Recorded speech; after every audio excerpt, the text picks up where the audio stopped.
اعلی حضرت مفتی اعظم حجت الاسلام بریلی تجھے سلام۔ السلام علیکم ورحمۃ اللہ تعالی وبرکاتہ۔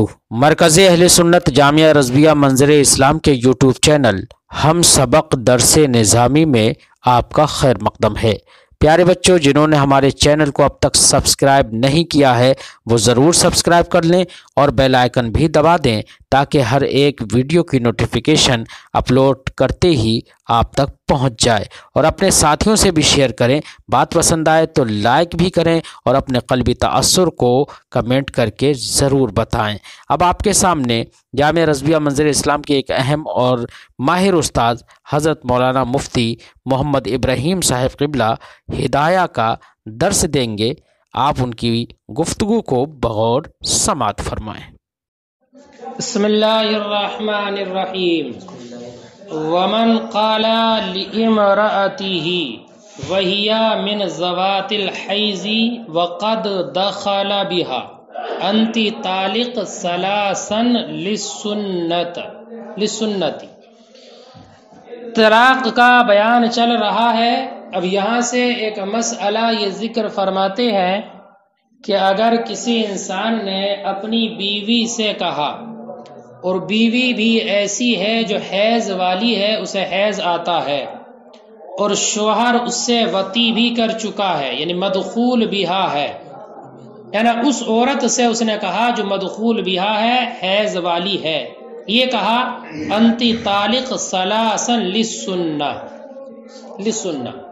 اور اس قول سے اس نے کوئی نیت نہیں کی، تو اب سنت طلاق کا طریقہ آپ نے پڑھا کہ ہر طہر میں ایک طلاق دے، اور اس نے اس عورت سے یہی کہا کہ تجھے 3 طلاقیں سنت کے اعتبار سے، تو اب ہر طہر میں اس کو ایک طلاق واقع ہوگی، ایک طہر میں ایک طلاق ہوگی، جب دوسرا طہر آئے گا تو ایک طلاق ہوگی، اور تیسرا طہر آئے گا تب ایک طلاق ہوگی، اس لیے کہ لام وقت کے لیے ہے اس میں، اور سنت کا وقت طہر ہے، اور ایسا طہر ہے کہ جس میں جماع نہ کیا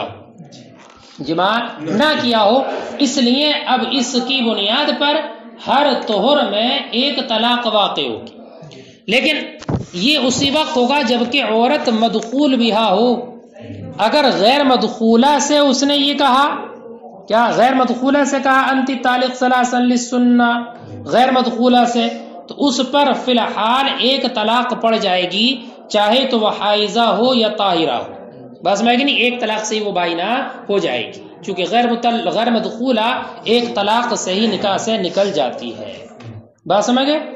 ومن قال لامرأته، اور جس نے اپنی بیوی سے کہا وہی من ذوات الحیض، اور وہ حیض والی ہے، وقد دخل بها، اور وہ اس سے دخول کر چکا ہے، کیا کہا؟ یہ کہا انت طالق ثلاثا للسنہ ولا نیت له فہی طالق عند کل طہر تطلیقہ، تو وہ طلاق والی ہوگی ہر طہر کے وقت میں ایک طلاق، لأن اللام فیہ للوقت، اس لیے کہ لام اس میں وقت کے لیے ہے، ووقت سنہ طہر لا جماع فیہ، اور سنت کا وقت ایسا طہر ہے جس میں جماع نہ۔ وَإِن نَوَى أَن تَقَعَ الثَّلَاثُ السَّاعَةَ أَوْ عِندَ رَأْسِ كُلِّ شَهْرٍ وَاحِدَةٌ فَهُوَ عَلَى مَا نَوَى، اور اگر اس نے اپنے اس قول سے نیت کی کہ فی الحال تینوں پڑ جائیں، انتی طالق ثلاثا للسنہ کہا اور نیت یہ کر لی، پیچھے تو یہ نیت نہ کی ہو تب ہر طہر میں ایک طلاق پڑے گی، اور اگر اس نے نیت کر لی کہ فی الحال 3 طلاقیں پڑ جائیں تو اب اس کی نیت کی بنیاد پر فوراً تینوں طلاق واقع ہو جائیں گے، یا اس نے نیت کی کہ ہر مہینے کے شروع میں ایک طلاق ہو، ہر مہینے کے شروع میں، اب جیسی اس نے نیت کی ہے ویسی طلاق واقع ہوگی، چاہے تو عورت حیض کی حالت میں ہو چاہے وہ طہر کی حالت میں ہو، جو نیت ہے اسی کے اعتبار سے اس پر طلاق واقع ہو جائے گی، لہذا ہر مہینے کے شروع میں اس پر ایک طلاق پڑے گی اور 3 طلاق اس طریقے سے واقع ہو جائے گی، اور اگر فی الحال تینوں کی نیت کر لی تو فی الحال تینوں واقع ہو جائیں گی، ٹھیک ہے۔ البتہ امام ظفر رضی اللہ تعالیٰ عنہ یہ فرماتے ہیں کہ 3 طلاقوں کی نیت کرنا اس میں یہ صحیح نہیں ہے. انتی طالق ثلاثن للسنہ کہا اور نیت کر لی 3 طلاقوں کی اسی وقت میں، تو یہ نیت درست نہیں ہے. کیوں؟ اس لیے کہ 3 طلاقیں دینا ایک ساتھ ہی طلاق بدعت ہے. پڑھا آپ نے کسی طلاق بدعت، اور بدعت سنت کی ضد ہے. بدعت سنت کی ضد ہے، تو اس نے طلاق دی ہے سنت والی اور یہ طلاق واقع ہوگی بدعت، یہ مراد نہیں ہو سکتا کہ سنت سے بدعت واقع ہو جائے، ایسا نہیں ہو سکتا. اس لیے 3 طلاق کی نیت کرنا اس کے درست نہیں ہوگا. امام اعظم کی دلیل یہ ہے کہ یہ لفظ کا محتمل ہے. کون؟ 3 طلاق. 3 طلاق لفظ کا محتمل ہے، اور پڑھا ہوگا آپ نے کہ محتمل کا ثبوت نیت سے ہوتا ہے، بوقت نیت اس کا ثبوت ہو جاتا ہے. تو یہ لفظ کا محتمل ہے 3 طلاق کا وقوع، اس لیے کہ یہ سنی ہے وقوع کے اعتبار سے. کیا سنی ہے؟ وقوع کے اعتبار سے، یعنی اس اعتبار سے کہ 3 طلاق کا واقع ہونا سنی الوقوع ہے، یعنی وقوع کے اعتبار سے سنی الوقوع ہے. یعنی اہل سنت کا مذہب ہے کہ ایک ساتھ 3 طلاق واقع ہو جاتی ہیں. ایقاع کے اعتبار سے نہیں بلکہ وقوع کے اعتبار سے یہ سنی الوقوع ہے. لہذا مطلق کلام اس کو شامل نہیں ہوگا. اگر اس نے نیت کر لی تو اب نیت کے وقت اس کا اعتبار کیا جائے گا، لیکن مطلق کلام اس کو شامل نہیں ہوگا. وَإِنَّ نَوَىٰ أَن تَقَعَ الثَّلَاثُ السَّاعَةُ، اور اگر نیت کی کہ تینوں اسی وقت واقع ہوں، او عند رأس كل شهر، یہ ہر ایک مہینے کے وقت، واحدہ ایک ہو، فهو على ما نوى، تو وہ ایسے ہی جیسے کہ نیت کریں. سواء كانت في حالة الحیض او في حالة الطہر، چاہے وہ عورت شروع مہینے میں حیض کی حالت میں ہو یا طہر کی حالت میں ہو. وقال ظفر، اور امام ظفر نے فرمایا لا تصح نیت الجمع، جمع کی نیت کرنا درست نہیں ہے. لأنه بدعت، اس لیے کہ یہ بدعت ہے. وہی ضد السنہ، اور یہ سنت کی ضد ہے. جب سنت کی ضد ہے تو سنت سے بدعت مراد نہیں ہو سکتی. ولنا، ہماری دلیل انه محتمل لفظ، کہ یہ لفظ کا محتمل ہے. لأنه سنی وقوعا، اس لیے کہ وقوع کے اعتبار سے سنی ہے. من حیث ان وقوعه بسنہ، یعنی اس اعتبار سے کہ اس کا وقوع سنت سے ہے، یعنی واقع ہونا اہل سنت والجماعت کا مذہب ہے. لا ایقاع کے اعتبار سے نہیں. فلم يتناولہ مطلق کلامہ، تو مطلق کلام اس کو شامل نہیں ہوگا، یعنی اس وقت 3 طلاق واقع نہیں ہوں گی. وینتظمہ عند نیتی، ہاں اس کو شامل ہوگا نیت کے وقت میں. وإن كانت آئسہ او من ذوات الاشہر وقعت الساعة واحدہ وبعد شہر اخرى وبعد شہر اخرى، اور اگر عائشہ سے اس نے یہ کہا، عائشہ سے ہے نا، عائشہ عورت ہے، اس سے کہا انتی طالق ثلاثا للسنہ، یا ایسی ہے کہ جو مہینے والی عورت ہے، یعنی اس کو حیض نہیں آتا، وہ مہینے کے اعتبار سے عدت وغیرہ شمار کرتی ہے، جیسے کہ صغیرہ ہے، اس سے کہا انتی طالق ثلاثا للسنہ، تو اب اس کے لیے حکم یہ ہے کہ جیسے ہی اس نے کہا فوراً 1 طلاق پڑ جائے گی، اور اس دن سے 1 مہینے کے گزرنے کے بعد دوسری طلاق پڑے گی، پھر 1 مہینہ گزرنے کے بعد تیسری طلاق پڑے گی. وَإِن كَانَتْ آئسہ، اور اگر عورت عائسہ ہے، او من ذوات الاشہر، یہ مہینے والی ہے، مہینے والی سمجھ گئے، یعنی اس کو حیض نہیں آتا ہے. وقعت الساعہ، تو اسی وقت واقع ہو جائے گی، واحدۃ، 1 طلاق. وبعد شہر اخرى، اور 1 مہینے بعد دوسری. وبعد شہر اخرى، اور 1 مہینے بعد پھر دوسری. لأن الشہر فی حقها دلیل الحاجہ، اس لیے کہ مہینہ اس عائشہ کے حق میں یا اس کے حق میں جسے حیض نہیں آتا دلیل حاجت ہے. کالطہر فی حق ذوات الاقرى، جیسے کہ طہر دلیل حاجت ہے حیض والی عورت کے حق میں. علی ما بینا، جیسے کہ ہم تفصیل بیان کر چکے. وَإِن نَوَىٰ أَن يَقَعَ الثَّلَاثُ السَّاعَةُ وَقَعْنَا عِندَنَا لِمَا قُلْنَا، اور اگر اس میں بھی اس نے فوراً 3 طلاق واقع ہونے کی نیت کر لی تو 3 طلاق واقع ہو جائیں گے. یعنی اگر عائشہ سے کہا تھا یا ایسی عورت سے کہا تھا جسے حیض نہیں آتا، اور اسی وقت 3 طلاقوں کی اس نے نیت کر لی تو 3 طلاق واقع ہو جائیں گی، اسی دلیل کی بنیاد پر جو ابھی ہم نے بیان کی کہ یہ لفظ کا محتمل ہے. تو مطلق کلام کے وقت تو اس کا حکم ثابت نہیں ہوگا، لیکن نیت کے وقت میں حکم کا ثبوت ہوگا. لما قلنا بخلاف ما اذا قال انت طالق للسنہ. سنو، اگر اس نے یہ کہا انت طالق للسنہ، سلاس کا ذکر نہیں کیا، سلاس کا ذکر نہیں کیا، صرف یہ کہا انتی طالق للسنہ، اور سلاس پر اس نے ذکر نہیں کیا، تو اب اس کے لیے جمع کی نیت کرنا یہ صحیح نہیں ہے۔ جمع کی یعنی 3 طلاقوں کے ایک ساتھ وقوع کی وہ نیت کرے، یہ نیت درست نہیں ہوگی، اس لیے کہ 3 کی نیت اس وقت میں صحیح ہوگی جبکہ لام اس میں وقت کے لیے ہو، جیسے کہ پیچھے بھی بتایا کہ لام وقت کے لیے ہے، تو اب یہ تعمیم وقت کا فائدہ دے گا، تعمیم وقت کا فائدہ دے گا۔ جب تعمیم ہوگی وقت میں تو جو چیز واقع ہونے والی ہے اس میں بھی تعمیم ہوگی، اور واقع ہونے والی چیز طلاق ہے تو اس میں بھی عموم ہوگا، بس میں کہ نہیں، لہذا جب اس نے جمع کی نیت کر لی اس صورت میں تو اب وقت کی تعمیم باطل ہو جائے گی۔ اس نے یہ کہا نا انتی طالق للسنہ، تجھے طلاق سنت سے سلاس نہیں کہا، تو اب وقت میں تعمیم نہ رہی، جب وقت میں تعمیم نہ رہی تو جو واقع ہونے والی چیز ہے اس وقت میں اس میں بھی تعمیم نہیں ہوگی، جب تعمیم نہیں تو 3 کی نیت درست نہیں ہوگی، بخلاف اس صورت کی جب کہا انتی طالق للسنہ ولم ينص على ثلاث، اور ثلاث پر نص نہیں کیا یعنی ثلاث کو ذکر نہیں کیا، حیث لا تصح نیت الجمع، تو اس میں جمع کی نیت کرنا صحیح نہیں ہوگا، لأن نیت الثلاث انما صحت فيه من حیث ان اللام فيه للوقت، اس لیے کہ 3 کی نیت یہ صحیح ہے اس میں اس وقت کہ جب اس میں لام وقت کے لیے ہو، فیفید تعمیم الوقت، تو یہ تعمیم وقت کا فائدہ کرے گی، تو اسے تعمیم وقت یعنی وہ سنت کا جو وقت ہے، ومن ضرورتی، اور تعمیم وقت کی ضرورت سے ہے تعمیم الواقع فیہ، اس میں واقع ہونے والی چیز میں تعمیم ہو، فاذا نوى الجمع، تو جب اس نے جمع کی نیت کی، بطل تعمیم الوقت، تو وقت کی تعمیم باطل ہو گئی، فلا تصح نیت الثلاث، تو 3 کی نیت کرنا صحیح نہیں ہوگا۔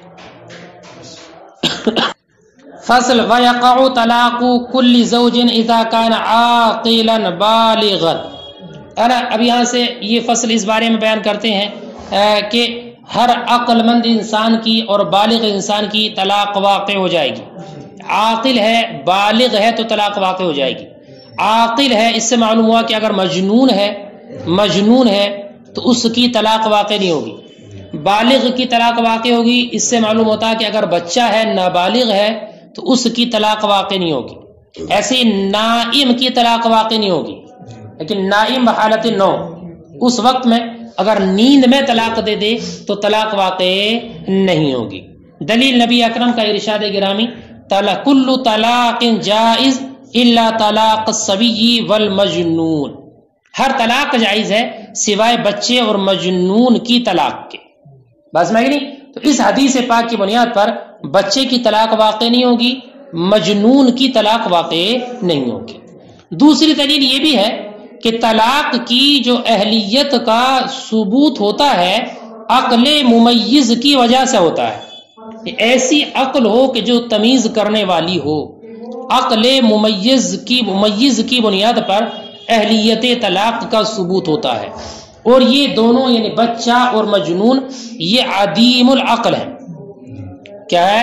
عدیم العقل ہے، اور نائم کی طلاق واقع نہیں ہوگی اس لیے کہ وہ عدیم العقل تو نہیں ہے لیکن عدیم الاختیار ہے، کیا عدیم الاختیار ہے کہ وہ اپنے اختیار سے نہیں بول رہا ہے بلکہ خواب میں نیند کی حالت میں بول رہا ہے، تو عدم اختیار کی بنیاد پر نائم کی بھی طلاق واقع نہیں ہوگی۔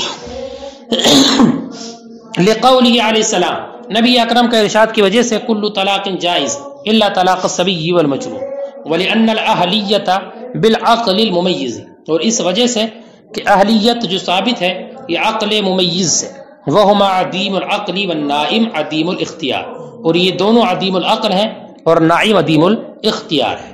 وطلاق المکرہ واقع، سے مکرہ کی طلاق واقع ہے، مکرہ وہ انسان کہ جسے مجبور کیا گیا، مجبور کر دیا کہ اپنی بیوی کو طلاق دو ورنہ ہم تمہیں قتل کر دیں گے، یہ تمہارے ہاتھ پیر کاٹ دیں گے، ہے نا، جس میں ایسا اکراہ ہو کہ جس میں جان جانے کا اندیشہ ہو یا کسی عضو کے تلف ہونے کا اندیشہ ہو، اور حالت اکراہ میں اس انسان نے اپنی جان بچانے کی خاطر یا اپنے عضو کو کٹنے سے ٹوٹنے سے بچانے کی خاطر طلاق دے دی تو طلاق واقع ہو جائے گی۔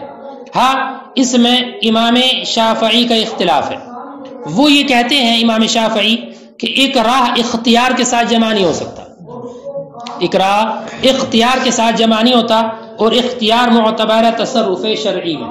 تصرف شرعی میں اختیار معتبر ہے تو اس کے اکراہ کے ساتھ اختیار نہیں پایا جا سکتا، اس لیے حالت اکراہ میں طلاق واقع نہیں ہوگی، ہے نا. البتہ ہاں اگر کسی نے ہزل اور مذاق کے طور پر طلاق دی، مذاق میں طلاق دے دی تو طلاق واقع ہو جائے گی. کیوں؟ اس لیے کہ مذاق میں جو کلام کر رہا ہے طلاق کے بارے میں وہ اس میں مختار ہے، اس میں مختار ہے، لیکن اکراہ والی صورت میں وہ مختار نہیں ہے. اس لیے امام شافعی کہتے ہیں کہ اکراہ کی حالت میں طلاق واقع نہیں ہوگی، اور ہزل کے طور پر اگر طلاق ہے، مذاق میں طلاق دی ہے تو طلاق واقع ہو جائے گی. ہمارا مذہب یہ ہے کہ نہیں، اکراہ کی صورت میں بھی اگر طلاق دے دی تو طلاق واقع ہو جائے گی. کیوں؟ دلیل سنو. دلیل یہ ہے کہ اس نے اپنی بیوی کو طلاق دینے کا ارادہ کیا ہے اس حال میں کہ یہ طلاق کا اہل ہے. اس نے طلاق دینے کا ارادہ کیا ہے اپنی بیوی کو، اپنی منکوحہ کو اس حال میں ارادہ کیا ہے کہ یہ طلاق کا اہل ہے. اہل کیا؟ عاقل ہے، بالغ ہے. لہذا جب یہ اہل ہے طلاق کا اور اپنی بیوی کو طلاق دینے کا اس نے ارادہ بھی کیا ہے تو اب طلاق کا جو حکم ہے نا، اس کا جو فیصلہ اس سے خالی نہیں ہوگا. حاجت کو دفع کرنے کی وجہ سے. حاجت کیا؟ کہ اس کے سامنے دو چیزیں، ایک تو یہ کہ یہ اپنی بیوی کو طلاق دے دے، اور ایک یہ کہ یہ اپنی جان دے دے یا اپنے عضو کو تلف کروا دے. ارے بات سمجھ گئی نہیں؟ تو دو، اب ظاہر سی بات ہے بیوی کو طلاق دینا یہ بھی ایک برائی ہے، اس میں بھی نقصان ہے. عضو کٹ جائے، جان چلی جائے، یہ بھی اس کے لیے ایک بری چیز ہے. تو اب اس نے دونوں چیزوں کو پہچان لیا کہ ایک برائی میرے لیے اس میں ہے کہ میرا کوئی عضو کاٹ دیا جائے یا مجھے قتل کر دیا جائے، اور ایک برائی یہ ہے کہ میں اپنی بیوی کو طلاق دوں. اس نے دو بری چیزوں کو پہچانا اور پھر ان دو میں جو آسان اس کو لگی اس کو اختیار کیا. جو آسان لگی اس کو اس نے اختیار کیا، احون کو اختیار کیا، اور احون اس کے نزدیک وہی تھی بیوی کو طلاق دینا.